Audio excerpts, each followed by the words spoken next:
আসসালামু আলাইকুম। কিতা অবস্থা আপনারা সকল আছেন নি বালা? আশা করি বালা আছেন। আমিও আলহামদুলিল্লাহ বালা আছি।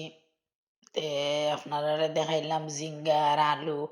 তো জিঙ্গা আর আলু দিয়া আমি আজকু যে সিলেটি চেঙ্গর শুটকি আছে না নিও সিলেটি চেঙ্গর শুটকি আজকু রান্ধিয়া খাইমু অনেকদিন পর জানে পর যেন চেঙ্গর শুটকি দিয়া জিঙ্গা দিয়া আলু দিয়ে খাইতাম। তো জানে যখন খয়রতে আর কিতা করবা তো রান্দা তাইলাম আমি রসুন দিছি এরপরে পেঁয়াজ দিছি হলুদ দিছি ধনিয়া দিছি আর এখন দেবো মরিচ মানে মরিচের গুঁড়া দিয়া আমি সুন্দর করে তরকারিটা রান্ধিলি এটা আমার একটা ফেভারিট তরকারি আমার কাছে অনেক ভালো লাগে এই চেঙ্গর শুটকিটা আমি খুব মজা করে খাই ঘরের কেউ খাই না ফুরুতেন তো আর তারা শুটকি ছয়ও না যে কোনো শুটকিও আর এটা খালি আমার লাগে রাখছি আর কেউ যদি আইন তে খাইবা আর না হইলে আমিও একলা খাইমু। তো আজকে তো দিনের অবস্থা খুব বেশি খারাপ ওই দেখোকা একবারও থামাইছে না খালি মেঘ আর মেঘ সাইরো বাই ওই দেখোকা।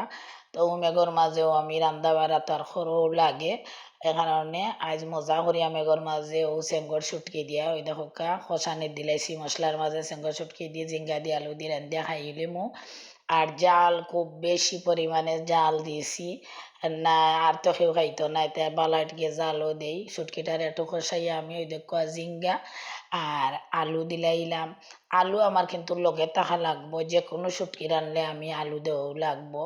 তো চিন্তা করছিলাম বেগুন দিয়ে রানতাম পরে আর মনেও নাই যেন গাছ থেকে গিয়া বেগুন আনতাম আতর খান্দা জিঙ্গা আছিল তো জিঙ্গা দিয়ে আর আলু দিয়ে রান্ধিলাম।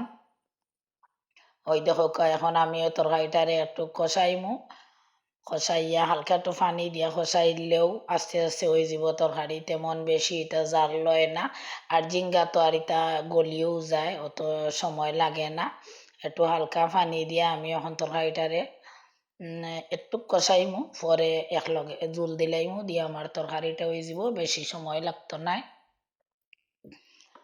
তো দেখো চেঙ্গর শুটকিটা আসলে খুব ভালো আসলো আমি চিন্তা করছিলাম যে ফুরান শুটকিনি দিলে আইলো এখন দেখি না ঠিক আছে খুব গ্রান বার হইছে আর ফুরান শুটকি একটা আছে চেঙ্গর হোকা বা বড় মাছের হোকা একটু ভাল লাগে না কিতা একটা গন্ধ করে আমি খাইতাম পারি না। তো যাই হোক শুটকিটাও আমার বালা পড়ছে।